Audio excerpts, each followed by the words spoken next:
అతను నా ఫ్రెండే శంకర్ అని. సో తన హనీ హౌస్లో ఉండేది ఇన్ఛార్జ్ వాళ్ళంతా. ఓకే. సో అప్పుడు ఇతను కుర్రోళ్ళుగా ఉండేవాడు నాకు తెలుసు. హనీ హౌస్ అంటే చెన్నైలో మీరు? చెన్నైలో మంజుల దగ్గర చిరంజీవి గారు కొనుక్కున్నాడు అది ఆ ఇల్లు. మంజుల గారి దగ్గర? ఓకే. పెద్ద ప్రాపర్టీ అది. ఆయన ఎంత కొన్నాడని ఇప్పుడు కానీ మరి ఆయన చేతిలో ఉందో అమ్మేశారు. బట్ చాలా పెద్ద చాలా గ్రౌండ్స్, దాని వెనకాల శోభన ఇల్లు కూడా ఉండేది. నాకెలా తెలుసు అంటే నాకు ఆ పక్కన ఫ్యాక్టరీ ఉండేది, ఫ్యాబ్రిక్ ప్రాసెసింగ్ ఫ్యాక్టరీ ఉండేది, జీకే బ్రష్ అని. సో నేను రోజు అలాగ వెళ్తున్నప్పుడు శంకర్ ఫ్రెండ్గా మా బ్రదర్, మా కజిన్ బ్రదర్ క్లాస్మేట్ వీటీ కాలేజీలో రాజమండ్రిలో. ఓకే. సో తను అనుకోకుండా వాళ్ళ చిరంజీవి గారి కజిన్ చేసుకోవడం అన్న పెళ్ళి, వీళ్ళిద్దరికి ఇన్ఛార్జ్ ఆ ఇల్లు అరవింద్ గారు పెట్టి ఉంటారు అలాగా. అప్పుడు ఇతను కుర్రాడుగా అక్కడ చూశాను నేను. అతను వీళ్ళ బ్రదర్ కూడా నాకు పరిచయం అయ్యాడు అనమాట. సో ఆ తర్వాత గ్రో అయ్యాడు, అసిస్టెంట్ డైరెక్ట్ చేసి ఉంటాడు. అనుకోకుండా అది ఫ్లాప్ లేని పెద్ద సినిమాలు హ్యాండిల్ చేశాడు కదా మరి. అవును, పెద్ద సినిమాలు పెద్ద ప్రొడ్యూసర్ని హ్యాండిల్ చేశాడు కాబట్టి అప్పుడే యాక్చువల్గా చిరంజీవి గారు ఇచ్చి ఉంటే హిట్ అయి ఉండేదేమో. ఎందుకు ఇవ్వలేదనే మీమాంసలో ఉన్నప్పుడు ఇప్పుడు ఇవ్వడం అనేది 150% కరెక్ట్. ఓకే. ఆ ఒక్క ఫ్లాప్ లైన్ అనేది చాలామందికి ఉంటాయి అలాగే. ఫ్లాప్లో ఉన్న తర్వాత హిట్ అవుతాయి. 5 ఫ్లాపుల తర్వాతే మణిరత్నం భానురాంగ్ వచ్చింది. అది కూడా కాపీడ్ సబ్జెక్ట్ ఫ్రమ్ జే మహేంద్రన్స్ నెంజిత్తే కిళ్ళాదై. ఇక్కడ భవన గీతం అనే డబ్ చేశారు కేసీ రామారావు గారు అనుకుంటా. అప్పుడు అటువంటి ఇళయరాజా అంటే ఇంట్రెస్ట్ తోటి ఆయనే చేసేవారు. టిక్ టిక్ టిక్ అని. ఆయనకి మంచి మ్యూజిక్ టేస్ట్. కమర్షియల్ ప్రొడ్యూసర్లు మౌన గీతం అని డబ్ చేశారు. ఓకే. ఫస్ట్ చేసిన అది సుహాసిని.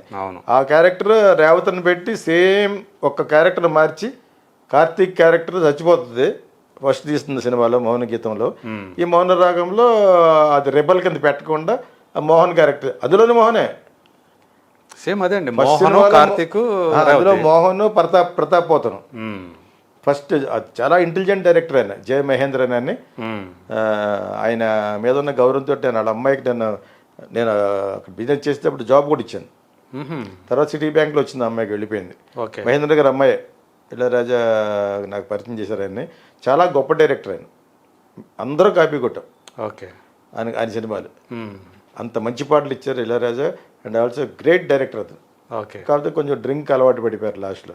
ఆ సినిమాని మక్కి కాపీ కొట్టాడు మణిరత్నం. సేమ్ అదే ఫిలిం. ఆయన వైఫే అప్పటికి, వైఫ్ కాదు అప్పటికి, ఆ క్యారెక్టర్ రేవతి మేనరిజమ్స్ ఇలా అంటూ ఉంటుంది. అది కూడా అలా సేమ్ పెట్టేశాడు. అందులో బ్రదర్ శరత్ బాబు అదే రీమేక్ చేశాడు అనమాట మళ్ళీ ఆయన. చాలా మంది తెలియదు. నేను చాలా కాలం తర్వాత చెప్పాను నేను ఈ విషయం. మౌనరాగం. ఎస్, ఆ టైటిల్ కూడా తెలుగులో పెట్టిన టైటిలే తమిళ్లో పెట్టాడు, మౌన రాగం అని. ఇక్కడ మౌన గీతం. అక్కడ ఆ సినిమా పేరు నెంజిత్తే కిళ్ళాదే, అంటే హృదయాన్ని గెల్లద్దు. ఓకే. చాలా బ్యూటిఫుల్ సాంగ్స్ అందులో కూడా. అది అశోక్ కుమార్ కెమెరామెన్. అందులోనే పరువు అనే సాంగ్ ఉంటుంది, పరిగెడతా ఉంటారు కదా, టక్ టక్ టక్ టక్ టక్ ఒక సాంగ్ వస్తుంది కదా. ఎర్లీ ఇన్ ద మార్నింగ్ పరిగెడతా ఉంటారు బెంగళూరు కబ్బన్ పార్క్లో. సుహాసిని అండ్ మోహన్ అక్కడే కలుసుకుంటారు. సో దానికి ఇళయరాజే, దీనికి ఇళయరాజే. సో ఎందుకు చెప్పానంటే ఆ విధంగా ఒక్కొక్కసారి ఫ్లాప్లు వస్తూ ఉంటాయి. ఆ సినిమా కూడా ఎవరు తీశారు? ఓన్ బ్రదర్ తీసేయండి అది. జి వెంకటేషన్ ఓన్ బ్రదర్ అంటే వేరే మదర్కి పుట్టినోళ్ళు, మణిరత్నం ఫాదర్కి. 2 వైఫ్స్లో ఒక వైఫ్కి పుట్టిన అతను మణిరత్నం, ఇంకొక అతనికి ఫస్ట్ అతనికి పుట్టినట్టు జి వెంకటేశ్వరన్. ఆయన వాళ్ళకి స్టూడియో ఉండేది, పెద్ద బ్యాక్గ్రౌండ్ వెళ్ళి. మణిరత్నం వాళ్ళకి వీనస్ స్టూడియో అని ఉండేది. There one of their partners Ratnam Iyer అని. సో వాళ్ళ గ్రాండ్ సన్ ఇతను. So is from good background, cinema background అనమాట. ఇంతకీ చెప్పవలసింటే ఆ సినిమాని ఆ విధంగా అడాప్ట్ చేసుకున్నాడో, చెప్పి చేసాడో చెప్పకుండా చేసాడో ఆ సినిమా హిట్ అయింది. ఆ విధంగా ఒక్కొక్కసారి ఫ్లాప్లు హిట్లు అనేది అంటిల్ యూ అదే మనం ఇంకో గోడ మీద ఆనే వరకు తెలియదు, కావాల్సి వస్తుంది. అంచేత ఇతనికి తప్పు పట్టుకోవడం. 4-5 పెద్ద ప్రాజెక్టులు హ్యాండిల్ చేశాడు కదా, అవి ఫ్లాప్ అయిపోయినాయి. ఏం చేస్తారా కరెక్ట్ టైంలో. అప్పుడు అదే ప్రభాస్తో సినిమా తీసినట్టున్నాడు కదా, బిల్లా చేశాడు. మరి అది ఫ్లాప్ అయినప్పుడు ఇప్పుడు ప్రభాస్కి ఫ్లాప్ కూడా మన ఎవరో అంటే మంచి పేరు వచ్చింది ఆ సినిమా బాగా తీశాడు, చాలా స్టైలిష్ గా తీశాడు. అవునవును. అంటే ఆల్మోస్ట్ అదేం పెద్ద ఫ్లాప్ వెంచర్ తర్వాత కాదు. టైటిల్ కూడా నాకు బాగా నచ్చింది, షాడో అని టైటిల్, మంచి లాస్ట్ టైటిల్ ఫిల్మ్ దాని ఆయన లాస్ట్ ఫిల్మ్ అదే. అది లేలే హిట్ అవ్వాలని కోరుకుంటూ ఇటువంటి వాళ్ళు సక్సెస్ అవ్వాలి యాక్చువల్గా బాబు. ఇప్పుడు కనీసం ఇప్పుడైనా ఇచ్చాడు ఈయన. అంటే ప్యాషన్ ఉన్నటువంటి డైరెక్టర్ తను. మరి అటువంటిప్పుడు ఇవ్వడం తప్పుడు అలా అనుకోకూడదు. యూ షుడ్ ఆల్సో ఆయన ఫ్లాప్ లో ఉన్నాడు కాబట్టి అలాంటి ఫ్లాప్ లో ఉన్న డైరెక్టర్ తీసుకొచ్చి అది కూడా చాలా కాలం అయిపోయింది డైరెక్షన్ చేసి అనేది వచ్చింది అనమాట. అనౌన్స్మెంట్ వచ్చినప్పుడు బోళా శంకర్ ప్రాజెక్టు అదే పోవాలన్నాను, మన వీడియోల ద్వారాను జనాల్లోంచి అదే పోవాలి. ఒకప్పుడు మంచి సినిమాలు చేశాడు, లెట్ హిమ్ హ్యాండిల్ రకరకాల. లేకపోతే ఎందుకు ఇస్తాడు ఆయన, ఎందుకు ఇస్తాడు ఆయన కూడా నమ్మకంతో నిచ్చుంటాడు. 14 ఒక 21 ఏళ్ళు యువకుడేం కాదు కదా. అవును, అయిందే డూపింగ్. రజనీకాంత్ డూపింగే. రజనీకాంత్ అయితే 66-67 సంవత్సరాలు. రజనీకాంత్ అయితే ఒక డైలాగ్ చెప్పడమే, పరిగెట్టడం, నడడం, డ్యాన్స్ చేయడం అంతా డూబులే. ఫర్ ఇన్ఫర్మేషన్ అన్నీ వేరే వాళ్ళు చేస్తూ ఉంటారు. అంచేత ఏదో విధంగా ఆయన ఫేస్ అంత వాల్యూ ఉంది కాబట్టి, ఆ ఇమేజ్ ఉంది కాబట్టి, అదేవిధంగా ఈయన అలా ఇంకా చిరంజీవి గారు అలా కాదు, ఈ కెన్ డ్యాన్స్. అవును, ఇంకోటి ఎక్కడన్నా డిఫరెంట్ ఉన్నారు. చాలా చాలా యాక్చువల్లీ చాలా ఎనర్జెటిక్ హీరో ఇన్ ఇండియా చెప్పాలంటారు ఈ వయసులో.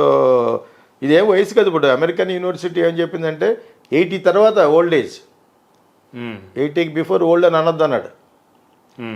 80 నుంచి స్టార్ట్స్ ఓల్డ్ ఏజ్ అని. ఓకే, అప్పుడు దాకా మనలో ఉంటుంది, డెఫినెట్గా ఉంటుంది. విశ్వనాథ్ గారు 93 ఏళ్ళు, ఆయన 90 ఏళ్ళ వరకు స్టిల్ ఫ్రెష్గా ఆలోచిస్తున్నాడు అని. లాస్ట్లో కూడా మెమరీ లాస్ ఏమీ లేదే.